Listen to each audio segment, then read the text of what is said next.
सदा वन्द्यं ग्रहेश्च परिवेष्टितं ध्यायन्स्तवन् पठन्नाम यः सूर्यकवचं सदा।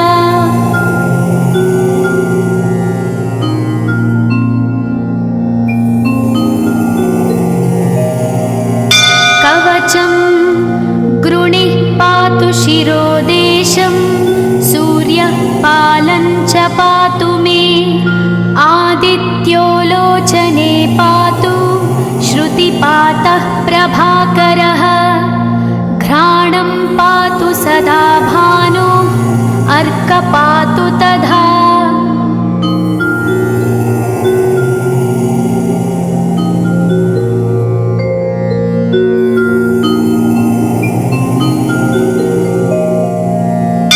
जिह्वं पातु जगन्नाथः कण्ठं पातु विभावसु स्कन्धौ ग्रहपतिः पातु भुजौ पातु प्रभाकरः अहस्करः पातु हस्तौ हृदयं पातु भानुमान्।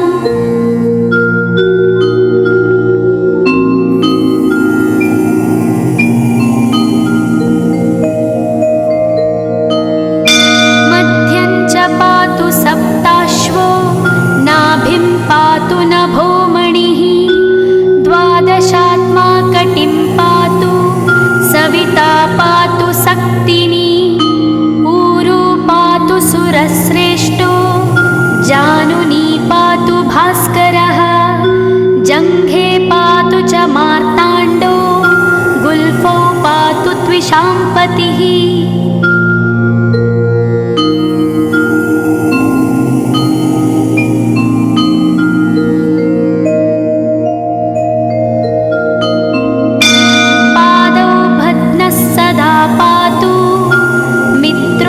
सकलं वपुः वेदत्रयात्मकस्वामिन् नारायण जगत्पते आयतयामं तं कञ्ची द्वेदरूपः प्रभाकरः स्तोत्रेणानेन संतुष्टो बालखिल्यादिभिर्वृतः।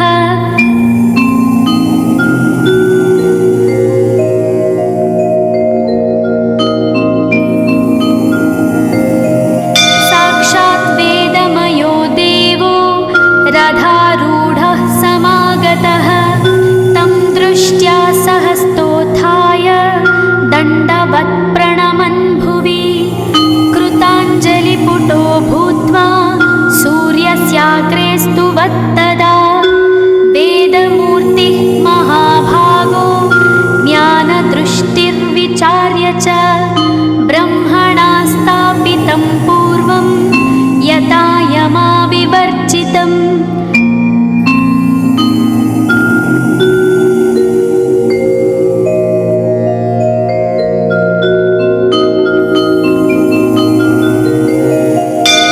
सत्त्वप्रधानं शुक्लाख्यं वेदरूपमनामयं शब्दब्रह्ममयं वेदं सत्कर्म ब्रह्मवाचकं मुनिमध्यापयामास प्रथमं सविता स्वयं तेन प्रथमदत्तेन वेदेन परमेश्वरः यज्ञवल्क्यो मुनिश्रेष्ठः कृतकृत्यो भवत्तदा।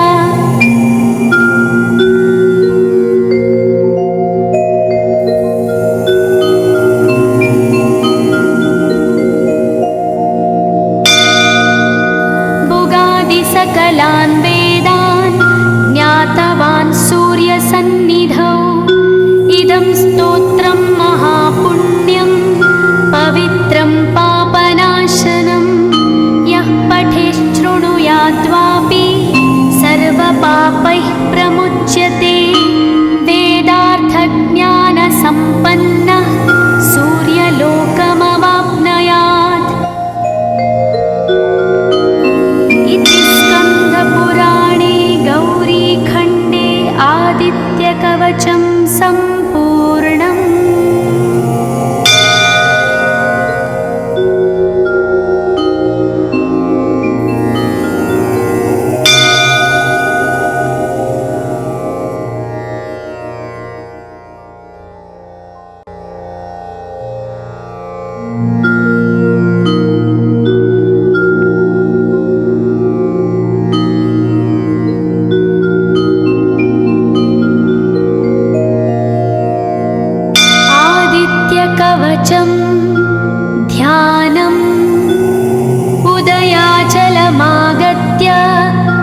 विवृतं देवसुरैः सदा वन्द्यं ग्रहैश्च परिवेष्टितं ध्यायन् स्तवन् पठन् नाम यः सूर्यकवचं सदा।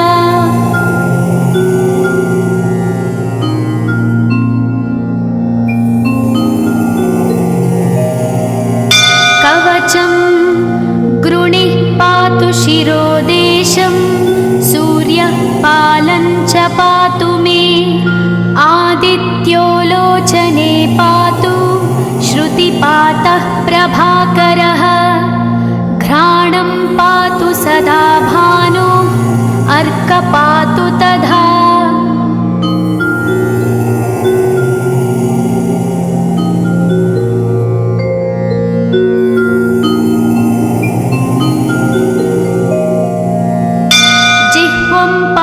जगन्नाथः कण्ठं पातु विभावसु स्कन्धौ ग्रहपतिः पातु भुजौ पातु प्रभाकरः अहस्करः पातु हस्तौ हृदयं पातु भानुमान्।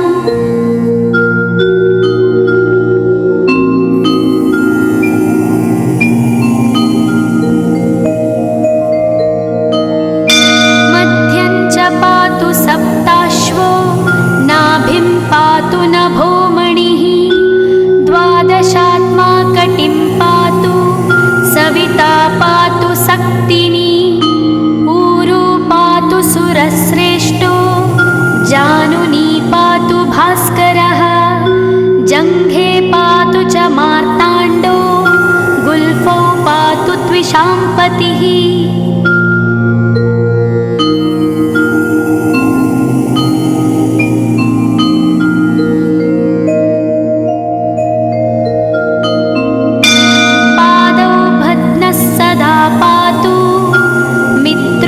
सकलं वपुः वेदत्रयात्मकस्वामिन् नारायण जगत्पते आयतयामं तं कञ्ची द्वेदरूपः प्रभाकरः स्तोत्रेणानेन सन्तुष्टो बालखिल्यादिभिर्वृतः।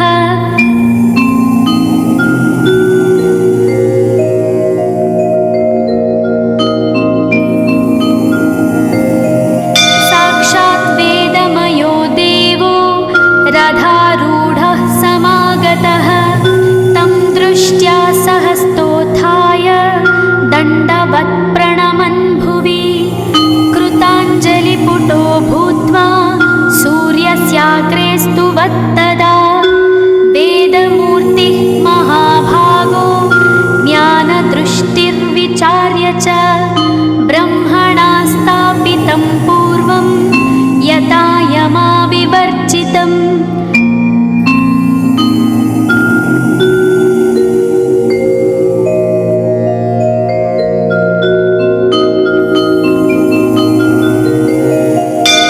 सत्त्वप्रधानं शुक्लाख्यं वेदरूपमनामयं शब्दब्रह्ममयं वेदं सत्कर्म ब्रह्मवाचकं मुनिमध्यापयामास प्रथमं सविता स्वयं तेन प्रथमदत्तेन वेदेन परमेश्वरः यज्ञवल्क्यो मुनिश्रेष्ठः कृतकृत्यो भवत्तदा।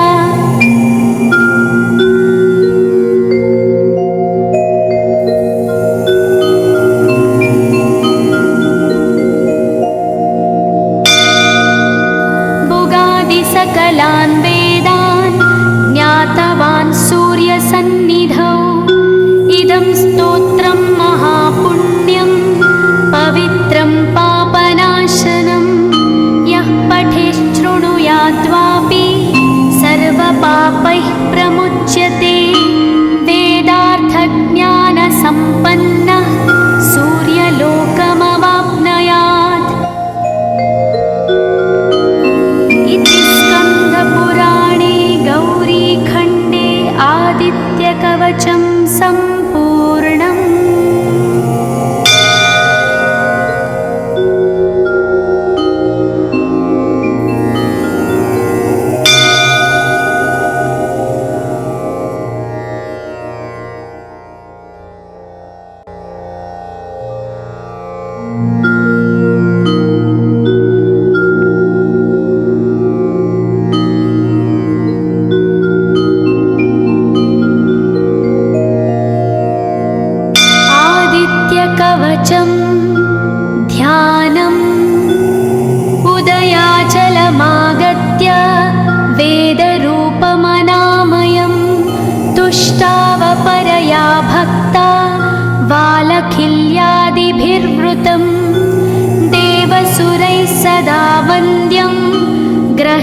परिवेष्टितं ध्यायन् स्तवन् पठन् नाम यः सूर्यकवचं सदा।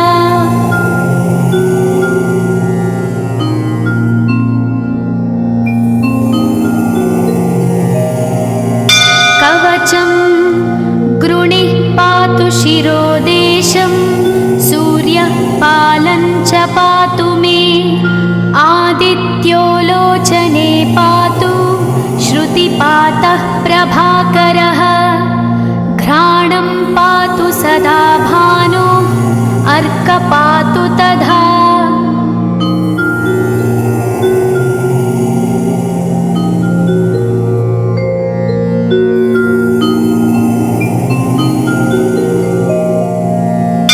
जिह्वं पातु जगन्नाथः कण्ठं पातु विभावसु स्कन्धौ ग्रहपतिः पातु भुजौ पातु प्रभाकरः अहस्करः पातु हस्तौ हृदयं पातु भानुमान्।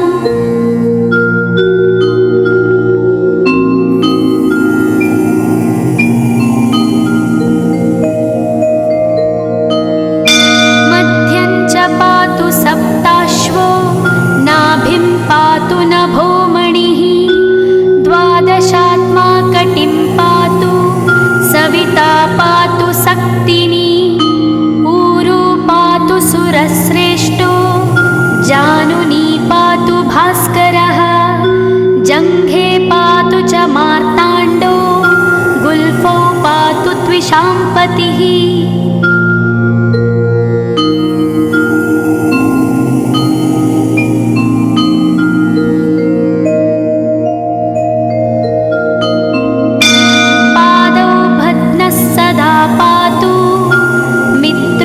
सकलं वपुः वेदत्रयात्मकस्वामिन् नारायण जगत्पते आयतयामं तं कञ्ची द्वेदरूपः प्रभाकरः स्तोत्रेणानेन सन्तुष्टो बालखिल्यादिभिर्वृतः।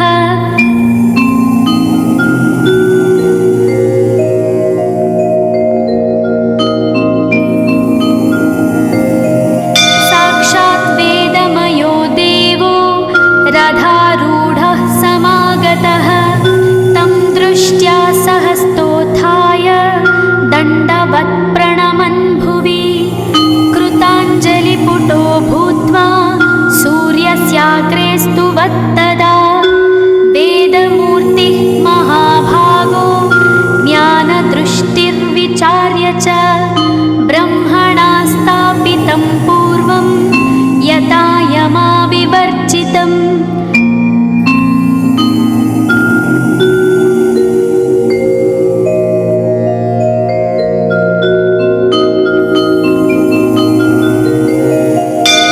सत्त्वप्रधानं शुक्लाख्यं वेदरूपमनामयं शब्दब्रह्ममयं वेदं सत्कर्म ब्रह्मवाचकं मुनिमध्यापयामास प्रथमं सविता स्वयं तेन प्रथमदत्तेन वेदेन परमेश्वरः यज्ञवल्क्यो मुनिश्रेष्ठः कृतकृत्यो भवत्तदा।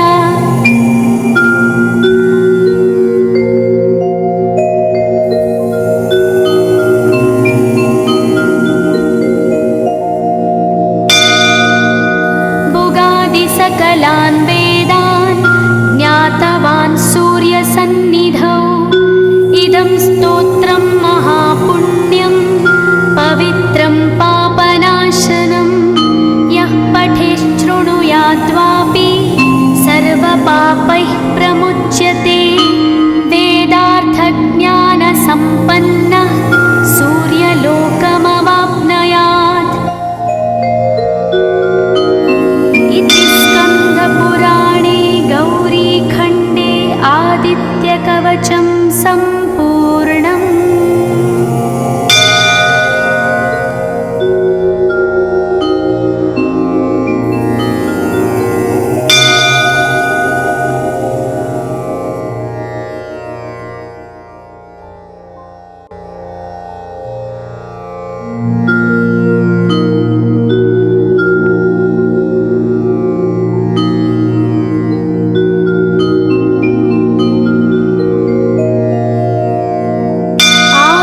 सूर्यकवचं ध्यानम् उदयाचलमागत्य वेदरूपमनामयं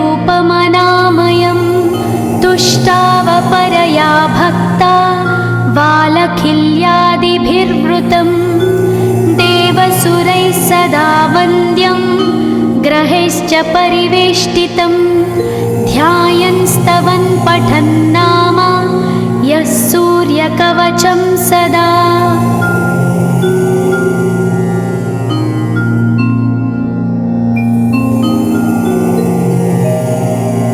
कवचं गृणिः पातु शिरोदेशं सूर्यः पालं च पातु मे आदित्यो लोचने पातु श्रुतिपातः प्रभाकरः घ्राणं पातु सदा भानो अर्क पातु तथा।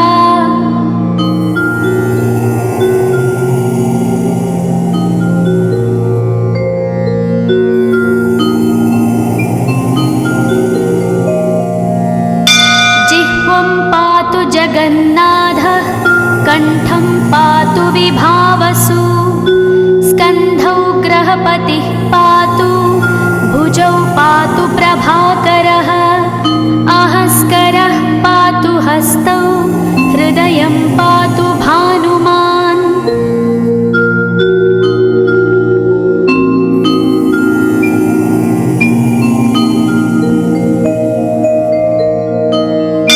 मध्यं च पातु सप्ताश्वो नाभिं पातु नभोमणिः द्वादशात्मा कटिं पातु सविता पातु सक्तिनी ऊरू पातु सुरश्रेष्ठो जानुनी पातु भास्करः जङ्घे पातु च मार्ताण्डो गुल्फौ पातु त्विषाम्पतिः।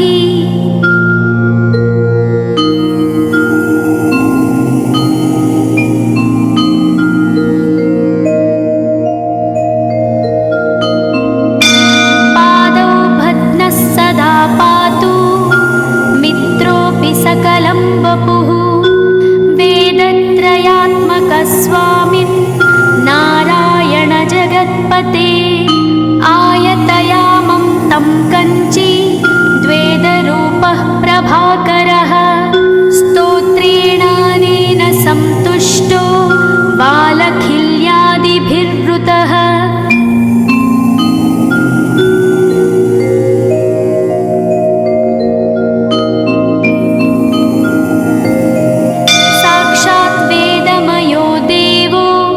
रथारूढः समागतः तं दृष्ट्या सहस्तोत्थाय दण्डवत् प्रणमन् भुवि कृताञ्जलिपुटो भूत्वा सूर्यस्याग्रे स्तुवत्तदा वेदमूर्तिः महाभागो ज्ञानदृष्टिर्विचार्य च ब्रह्मणा स्थापितं पूर्वं यथा यमाविवर्जितम्।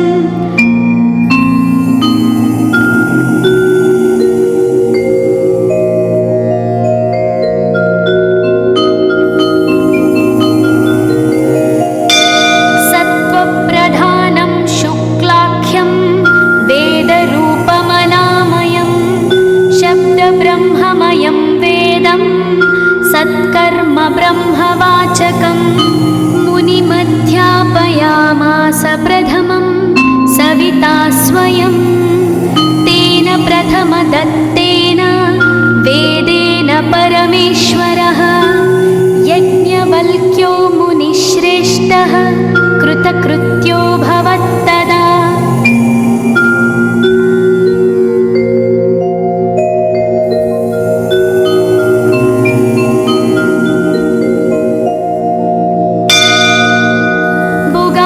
सकलान् वेदान् ज्ञातवान् सूर्यसन्निधौ इदं स्तोत्रं महापुण्यं पवित्रं पापनाशनं यः पठेच्छृणुयाद्वापि सर्वपापैः प्रमुच्यते वेदार्थज्ञानसम्पन्नः सूर्यलोकमवाप्नुयात्।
सदा वन्द्यं ग्रहैश्च परिवेष्टितं ध्यायन् स्तवन् पठन् नाम यः सूर्यकवचं सदा।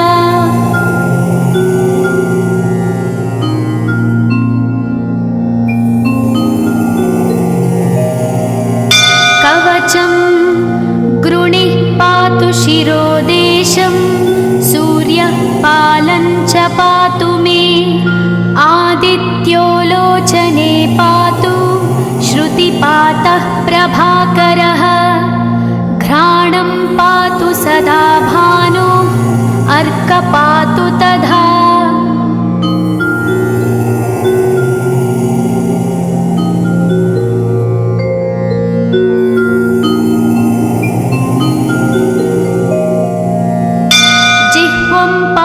जगन्नाथः कण्ठं पातु विभावसु स्कन्धौ ग्रहपतिः पातु भुजौ पातु प्रभाकरः अहस्करः पातु हस्तौ हृदयं पातु भानुमान्।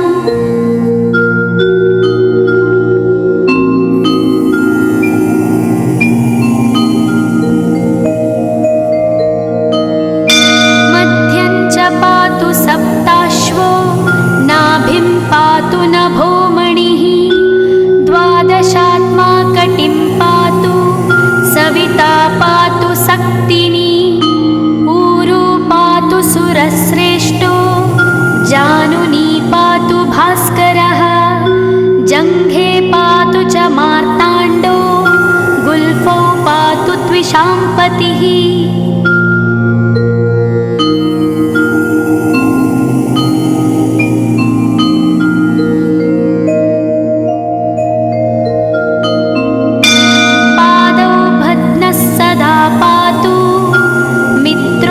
सकलं वपुः वेदत्रयात्मकस्वामिन् नारायण जगत्पते आयतयामं तं कञ्ची द्वेदरूपः प्रभाकरः स्तोत्रेणानेन सन्तुष्टो बालखिल्यादिभिर्वृतः।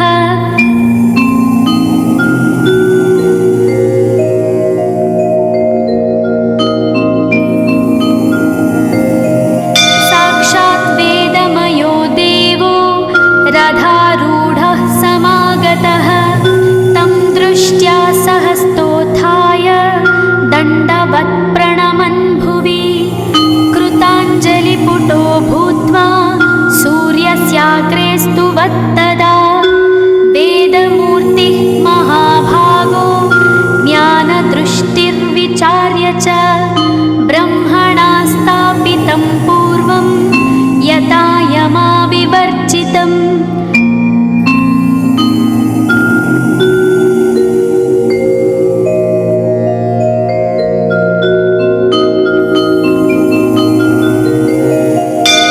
सत्त्वप्रधानं शुक्लाख्यं वेदरूपमनामयं शब्दब्रह्ममयं वेदं सत्कर्म ब्रह्मवाचकं मुनिमध्यापयामास प्रथमं सविता स्वयं तेन प्रथमदत्तेन वेदेन परमेश्वरः यज्ञवल्क्यो मुनिश्रेष्ठः कृतकृत्यो भवत्तदा।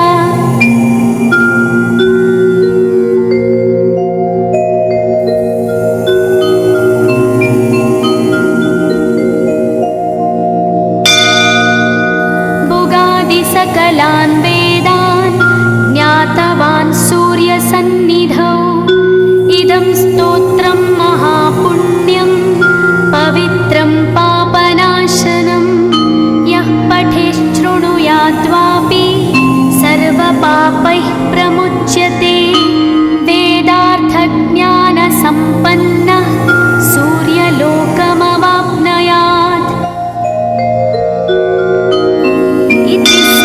पुराणे गौरीखण्डे आदित्यकवचं सम्पूर्णम्।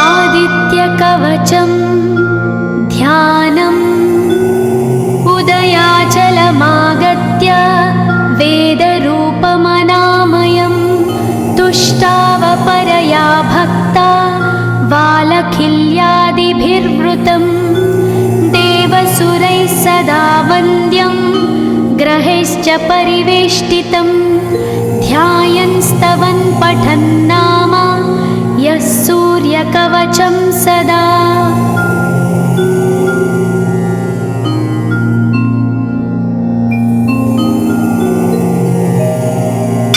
कवचं गृणिः पातु शिरोदेशं सूर्यः पालं च पातु मे आदित्यो लोचने पातु श्रुतिपातः प्रभाकरः घ्राणं पातु सदा भानो अर्क पातु तथा।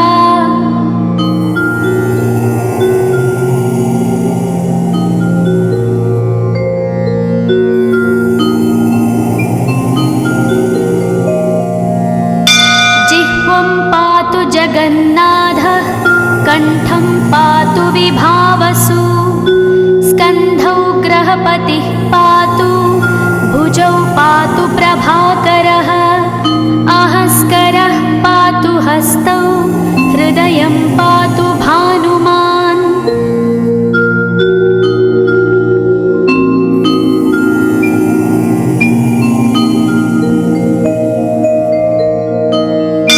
मध्यं च पातु सप्ताश्वो नाभिं पातु नभोमणिः द्वादशात्मा कटिं पातु सविता पातु सक्तिनी ऊरू पातु सुरश्रेष्ठो जानुनी पातु भास्करः जङ्घे पातु च मार्ताण्डो गुल्फौ पातु त्विषाम्पतिः।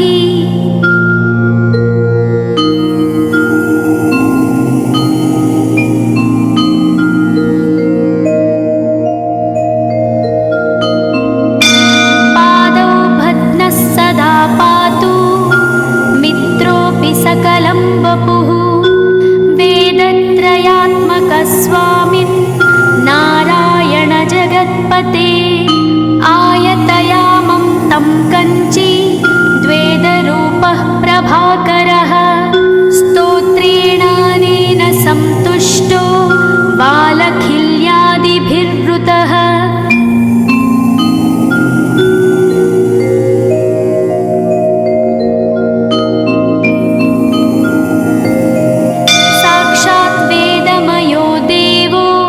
रथारूढः समागतः तं दृष्ट्या सहस्तोत्थाय दण्डवत् प्रणमन् भुवि कृताञ्जलिपुटो भूत्वा सूर्यस्याग्रे स्तुवत्तदा वेदमूर्तिः महाभागो ज्ञानदृष्टिर्विचार्य च ब्रह्मणा स्थापितं पूर्वं यथा यमाविवर्जितम्।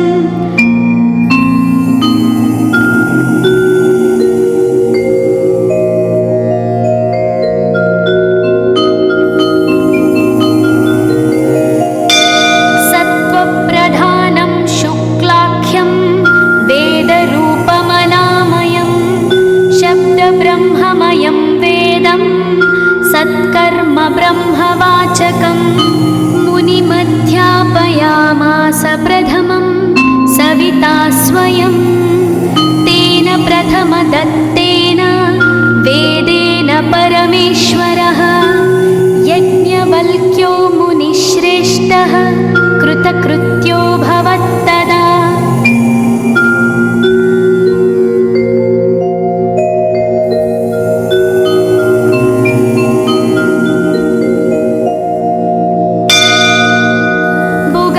सकलान् वेदान् ज्ञातवान् सूर्यसन्निधौ इदं स्तोत्रं महापुण्यं पवित्रं पापनाशनं यः पठेच्छृणुयाद्वापि सर्वपापैः प्रमुच्यते वेदार्थज्ञानसम्पन्नः सूर्यलोकमवाप्नुयात्। इति स्कन्दपुराणे गौरीखण्डे आदित्यकवचं सम्पूर्णम्।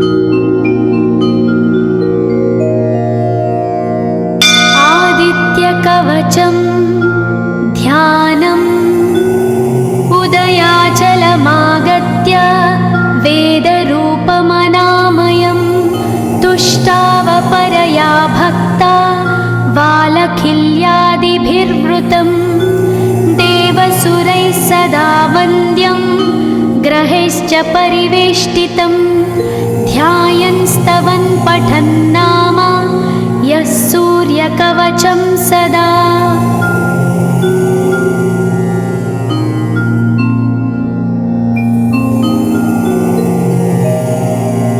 कवचं गृणिः पातु शिरोदेशं सूर्यः पालं च पातु मे आदित्यो लोचने पातु श्रुतिपातः प्रभाकरः घ्राणं पातु सदा भानो अर्क पातु तथा।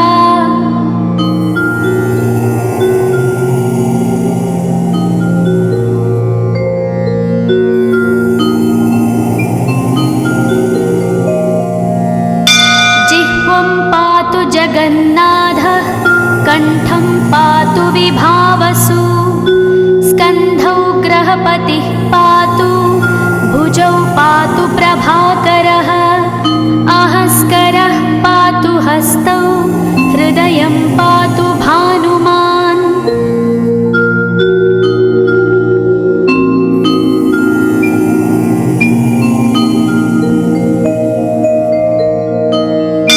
मध्यं च पातु सप्ताश्वो नाभिं पातु नभोमणिः द्वादशात्मा कटिं पातु सविता पातु सक्तिनी ऊरू पातु सुरश्रेष्ठो जानुनी पातु भास्करः जङ्घे पातु च मार्ताण्डो गुल्फौ पातु त्विषाम्पतिः।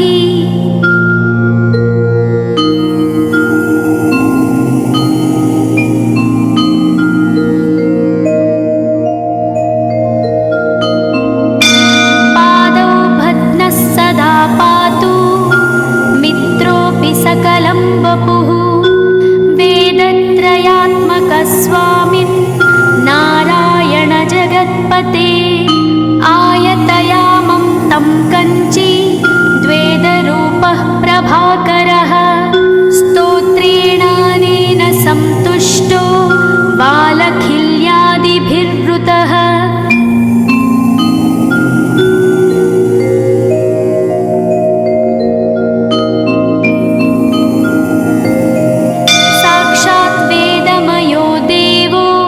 रथारूढः समागतः तं दृष्ट्या सहस्तोत्थाय दण्डवत् प्रणमन् भुवि कृताञ्जलिपुटो भूत्वा सूर्यस्याग्रे स्तुवत्तदा वेदमूर्तिः महाभागो ज्ञानदृष्टिर्विचार्य च ब्रह्मणा स्थापितं पूर्वं यथा यमाविवर्जितम्।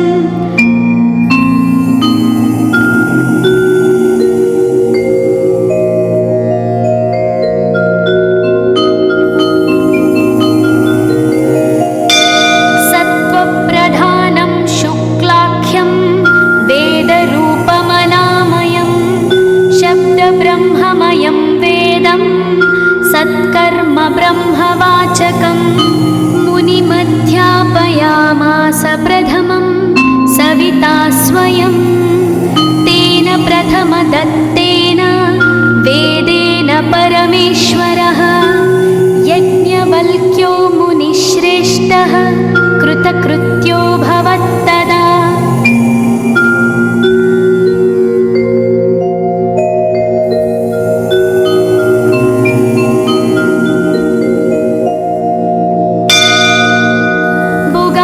सकलान् वेदान् ज्ञातवान् सूर्यसन्निधौ इदं स्तोत्रं महापुण्यं पवित्रं पापनाशनं यः पठेच्छृणुयाद्वापि सर्वपापैः प्रमुच्यते वेदार्थज्ञानसम्पन्नः सूर्यलोकमवाप्नुयात्। इति स्कन्दपुराणे गौरीखण्डे आदित्यकवचं सम्पूर्णम्।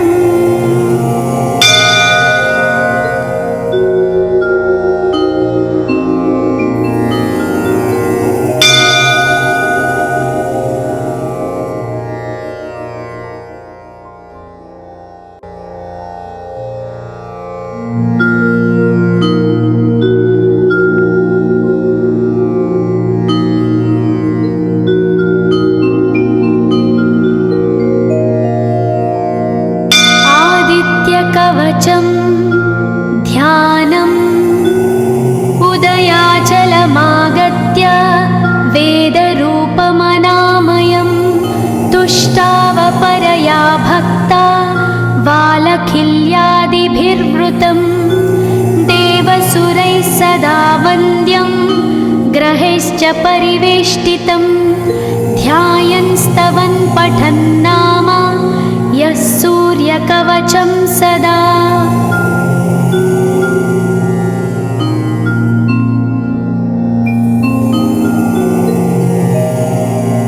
कवचं गृणिः पातु शिरोदेशं सूर्यः पालं च पातु मे आदित्यो लोचने पातु श्रुतिपातः प्रभाकरः घ्राणं पातु सदा भानो अर्कपातु तथा।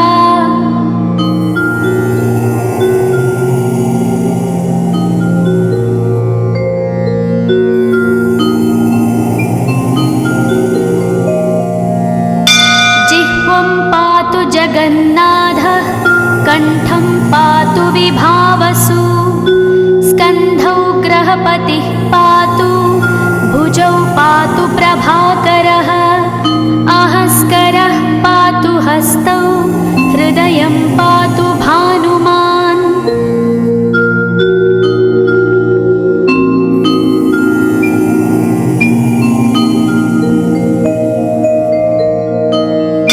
मध्यं च पातु सप्ताश्वो नाभिं पातु नभोमणिः द्वादशात्मा कटिं पातु सविता पातु सक्तिनी ऊरू पातु सुरश्रेष्ठो जानुनी पातु भास्करः जङ्घे पातु च मार्ताण्डो गुल्फौ पातु त्विषाम्पतिः।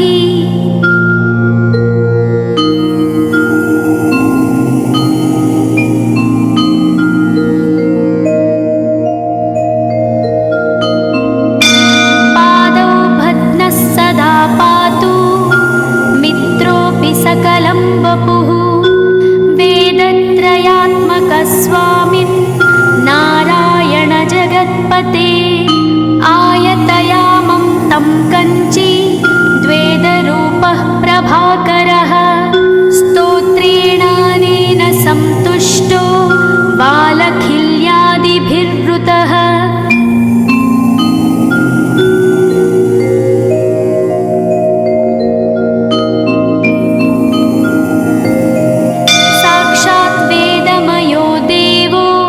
रथारूढः समागतः तं दृष्ट्या सहस्तोत्थाय दण्डवत् प्रणमन् भुवि कृताञ्जलिपुटो भूत्वा सूर्यस्याग्रे स्तुवत्तदा वेदमूर्तिः महाभागो ज्ञानदृष्टिर्विचार्य च ब्रह्मणा स्थापितं पूर्वं यथा यमाविवर्जितम्।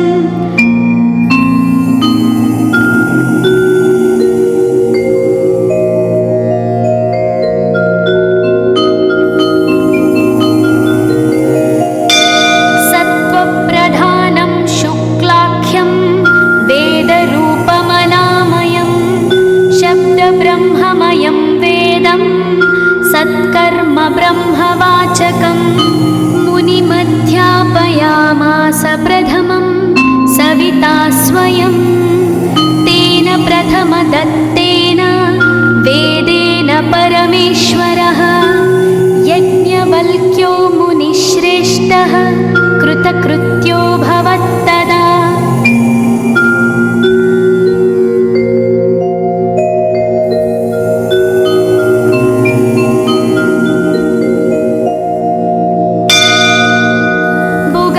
सकलान् वेदान् ज्ञातवान् सूर्यसन्निधौ